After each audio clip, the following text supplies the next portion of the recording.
A massive cyber attack hitting healthcare providers hard. Many of them have not been paid for their services since the 21st of February. How the ripple effects are reaching patients as well.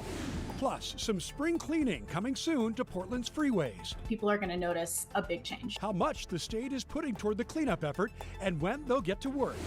And that'll do it! Are you kidding me? The pilots do it again!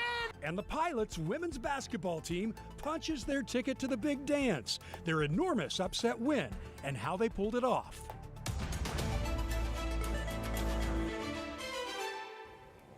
And thanks for joining us at 6. I'm Tim Gordon. A huge cyber attack on the healthcare industry is impacting medical staff around the country and here in Oregon. For almost a month now, providers who use a third party called Change Healthcare have not been able to collect insurance payments. Thomas Schultz joins us from the newsroom now. And Thomas, what does this mean for medical workers? Well, Tim, for some it means they aren't getting paid, and other clinics are relying on savings in order to pay staff until the problem is fixed. Still, for many, it's caused panic. It's really scary. Since February 21st, Athena Phillips and medical workers around the country haven't received payments from Change Healthcare after a cyber attack disrupted the company's network. Change Healthcare works as a third party between clinics and insurance, paying out claims to doctors' offices and other service providers. And those insurance claims make up a huge portion of payments. Some businesses have to shut down temporarily in order to sort of save their business, basically. Phillips, the founder of the Integrative Trauma Treatment Center, is paying her staff from company savings. This is not something I could have foreseen, and I suspect that there's going to be ripple effects that we can't anticipate. And she's not alone. About 60% of our clients that we see every week are Medicaid funded. Megan Geary is the CEO of Cascade Counseling and Consulting. She says somewhere between 60 to 75% of her patient payments are impacted by the cyber attack. We've also had to apply for a business line of credit so that we can make payroll. Geary says Change Healthcare provides services for Care Oregon, the Oregon Health Plan, Kaiser Permanente, Providence, and others. Those are some big names. And clinics aren't the only ones suffering. We spoke to a pharmacist who didn't want to go on camera, but says they were temporarily unable to search for prescription insurance claims. They also couldn't utilize copay cards, which drug manufacturers use to discount medication, though those problems were resolved. And in a press release, United Health Group, which owns Change Healthcare, says it's working to mitigate impact to consumers and care providers, and they expect to reestablish connection to its insurance claims network by Monday. Still, some aren't convinced the problem will be fixed quickly. I'm not holding my breath. It's not proper for one company to have that much power, and if they do, And while Geary and Phillips are holding on for now, they say other offices may not be so fortunate. They say it's likely other providers were forced to close temporarily or permanently because of these issues. Tim? That's tough. Thomas, thanks. And to your headlines now. A woman died earlier this afternoon after police say her car went into the Clackamas River at Clackamas Park in Oregon City. They're still trying to determine what happened, but a witness said the car went down the boat ramp into the water. Police say the woman was inside the car for about an hour before she was pulled out. Then crews spent most of the afternoon trying to pull her SUV from the river. Just after 4:30 this afternoon, they were able to get it up onto the shore. And we're learning more details about a double homicide in Scappoose Sunday night. According to court documents, two men were at a home on Southwest Linden Street when they heard a pickup honking and people yelling outside. One of the men went outside to find a man and woman having an argument and tried to calm the situation. That's when 45-year-old Larry Holland allegedly pulled out a crude knife and began stabbing the others. The woman, Mandy Coddington, and one of the residents, Jeffrey Maddox, were killed.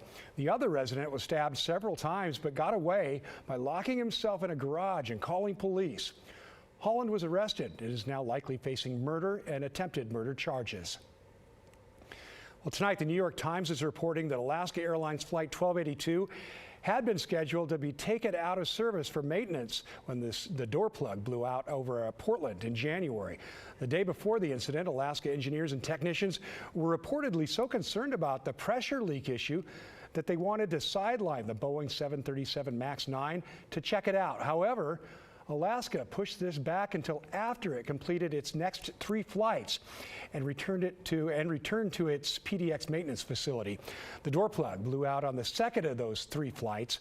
Alaska confirmed this timeline of events and acknowledged the warning light came on twice in a 10-day span, but said the warnings did not rise to the level of immediate grounding. We also learned today that federal auditors found dozens of problems on Boeing's production line for the 737 MAX jet. And today is presidential primary day in Washington, so ballots need to be postmarked with today's date or dropped in a ballot box by 8 o'clock tonight in order to count. Also, for the primary only, you have to designate a party affiliation on your ballot envelope. Today is also the deadline to register to vote in Washington or update your registration. And by the way, Oregon's primary isn't until May 21st. You have until April 30th to register to vote. Matt? I think a lot of people would vote for the forecast I'm about to give you because it is primarily warm and dry. But we got to get through the rest of tonight and tomorrow. Still some showers out there. The Reserve Golf Course showing that 45 degrees.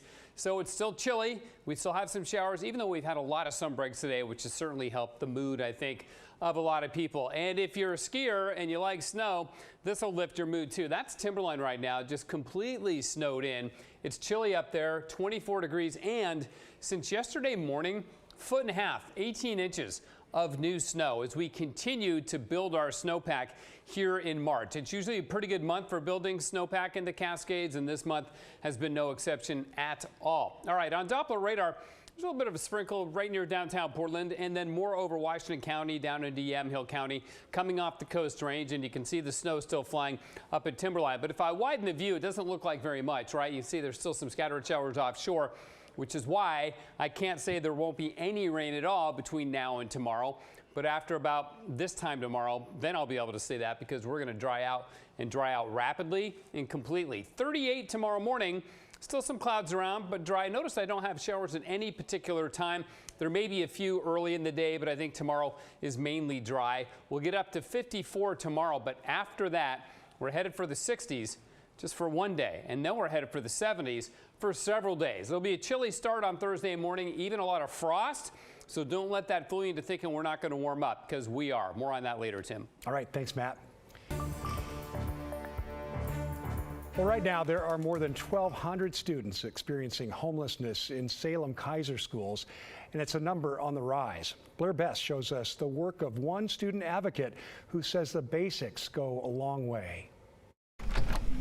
Tucked in this closet, as we said, we just moved, but this is our supply room at this time. At the Salem-Keizer School District office. But we have a selection of school supplies. The basics, somewhat hidden, just like the students who need them.